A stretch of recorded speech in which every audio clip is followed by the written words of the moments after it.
On imagine souvent l'espace comme un tapis noir, calme et immuable. Mais la vérité est bien plus violente. Imaginez une étoile, un astre des millions de fois plus massif que notre Terre qui s'épuise. Elle a brûlé tout son hydrogène. En un instant, l'équilibre rompt. La gravité, cette force qui nous garde au sol, devient soudainement une presse hydraulique cosmique. L'étoile s'effondre sur elle-même. Elle ne s'arrête pas à la taille d'une planète, ni d'un atome. Elle continue de tomber vers son propre centre jusqu'à devenir rien. Une déchirure dans le tissu de l'univers. C'est ce qu'on appelle un trou noir. Mais attention, ce n'est pas un trou au sens vide du terme. C'est une concentration de matière si dense qu'elle redéfinit ce que nous appelons la réalité. Pour comprendre pourquoi rien ne s'en échappe, il faut oublier la vision de Newton d'une force magique. Il faut passer à Einstein. Imaginez l'espace-temps comme une nappe tendue. Posez une bille, elle creuse un peu la nappe. Posez un trou noir et la nappe se déchire vers le bas, à l'infini. Ici, on rencontre un premier terme technique essentiel, la vitesse de libération. Pour quitter la Terre, une fusée doit atteindre 11,2 km par seconde. C'est beaucoup. Mais à mesure qu'un objet se densifie, cette vitesse augmente. Près d'un trou noir, la pente est si raide que pour remonter, il faudrait aller plus vite que la lumière. Or, la physique nous dit que la lumière est la limite absolue de vitesse dans notre univers. Si même la lumière est trop lente pour sortir, alors l'objet devient invisible. C'est le noir absolu. Mais alors, si le trou noir est invisible, comment peut-on voir son influence ? C'est ici qu'intervient un phénomène digne d'un mirage, la lentille gravitationnelle. Imaginez que derrière le trou noir se trouve une galaxie lointaine. En temps normal, sa lumière voyage en ligne droite. Mais en passant près du trou noir, l'espace est tellement courbé que la trajectoire de la lumière est déviée, comme si elle passait à travers le verre d'une loupe ou le fond d'un verre à vin. Résultat, on ne voit pas le trou noir lui-même, mais on voit la galaxie de derrière complètement déformée, étirée en arc de cercle ou même dédoublée tout autour de l'abîme. C'est ce qu'on appelle un anneau d'Einstein. C'est grâce à ces déformations lumineuses que Hubble et James Webb peuvent détecter la présence de monstres invisibles.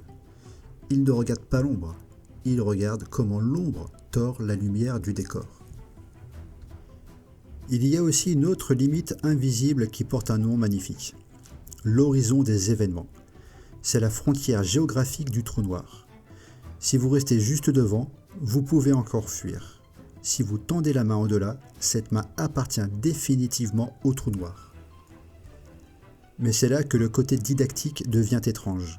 La gravité n'écrase pas que la matière, elle écrase aussi le temps. Si je vous regarde tomber vers l'horizon, je vais voir votre montre ralentir. Vos mouvements deviendront d'une lenteur extrême. Pour moi, vous ne franchirez jamais l'horizon. Vous resterez figé comme un fantôme rougeoyant à la surface, à cause de ce que l'on appelle le décalage vers le rouge gravitationnel. C'est la lumière qui s'épuise à essayer de sortir. Mais pour vous, vous franchissez la ligne sans même vous en rendre compte. Vous entrez dans une zone où le futur ne mène qu'à un seul point, le centre. Une fois l'horizon franchi, la physique telle qu'on l'apprend à l'école s'arrête. On entre dans le domaine de la spaghettification. Ce n'est pas une blague de physicien.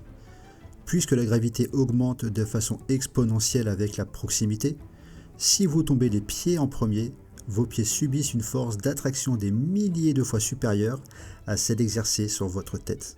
Votre corps est littéralement étiré comme de la pâte à modeler jusqu'à devenir un fil d'atomes. Tout cela converge vers la singularité. C'est le point central. Mathématiquement, c'est un point de volume zéro et de densité infinie. C'est là que nos équations explosent. La relativité générale d'Einstein et la mécanique quantique refusent de travailler ensemble à cet endroit précis. C'est le plus grand défi de la science moderne. Comprendre ce qui se cache au cœur de la singularité. On pourrait croire que ces monstres sont rares. En fait, Ils sont les piliers de notre univers. Au centre de notre propre galaxie, la Voie lactée, trône Sagittarius A étoile, un trou noir supermassif de 4 millions de masses solaires. Sans lui et ses congénères, les galaxies n'auraient pas ces formes de spirales majestueuses. Ils ne sont pas que destructeurs, ils sont aussi des architectes. Alors, conspiration ou réalité? Hubble nous a montré les effets. James Webb nous montre aujourd'hui la poussière qu'il dévore. Les trous noirs sont les archives de l'univers. Tout ce qui y entre est conservé d'une manière que nous ne comprenons pas encore. Peut-être qu'en regardant dans l'abîme, on finit par comprendre d'où l'on vient. Si ce voyage aux frontières du possible vous a plu, partagez vos théories en commentaire. L'espace est vaste, et on ne fait que commencer à l'explorer.